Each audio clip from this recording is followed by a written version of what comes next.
మన దీపం ఎక్కడ ఉండాలి? దీపస్తంభం మీదనే ఉండాలి. అది ప్రియులర ఉన్నతమైన స్థలములోనే ఉండాలి. అది అందరికీ కనబడే విధంగానే ఉండాలి. నీ సాక్ష్యము, నీ జీవితము, నీ ప్రవర్తన ప్రియులర, నీ వెలుగు మనుషులందరికీ అది కనబడాలి, తెలియాలి. ఇది కూడా మీరు ఒక ఎగ్జాంపుల్ తీసుకోవాలి. మీరు మనుషులు ప్రియులారా దీపాన్ని వెలిగించి ఎక్కడ పెడతారు?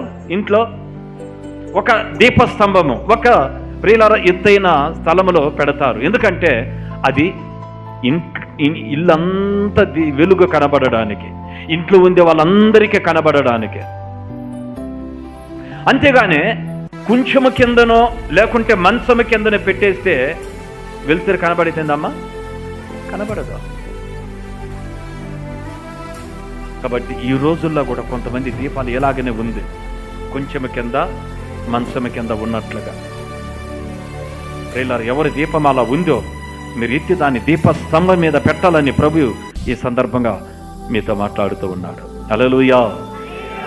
అంటే దేవుడంటే నిర్లక్ష్యముగా, దేవుడంటే ఆసక్తి లేకుండా, దేవుడంటే ప్రేమ లేకుండా ఉన్నటువంటి వాళ్ళందరి ప్రియులార దీపము వాళ్ళందరూ ఎలా ఉంటున్నారంటే కొంచెము కింద మంచము కింద. హల్లెలూయా. అలా ఉండకూడదు ప్రియులారా. మన దీపం ఎక్కడ ఉండాలి? దీపస్తంభం మీదనే ఉండాలి. అది ప్రియులర ఉన్నతమైన స్థలములోనే ఉండాలి. అది అందరికీ కనబడే విధంగానే ఉండాలి.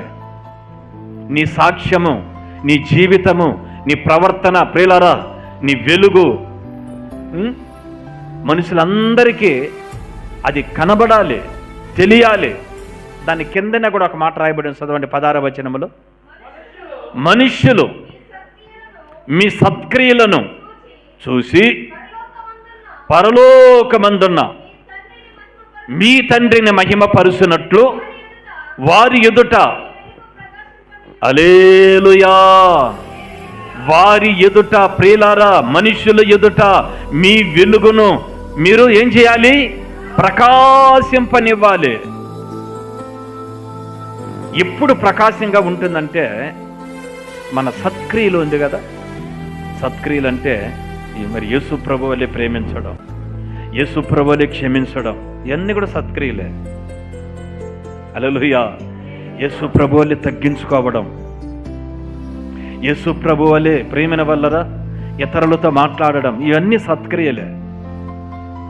ఇవన్నీ ప్రియులర మనుషుల ఎదుట మనము కనుపరుచాలి. అందుకే యేసు ప్రభువు వారు అక్కడ చెప్తున్నాడు, మనుష్యులు మీ సత్క్రియలను చూసి పరలోకమందున్న మీ తండ్రిని మహిమపరిచినట్లు వారి ఎదుట మీ వెలుగు, హల్లెలూయా, నీ వెలుగు ప్రకాశంగా ఉండాలంటే మనుషుల ఎదుట ప్రియులారా మీ సత్క్రియలు కనబడాలి.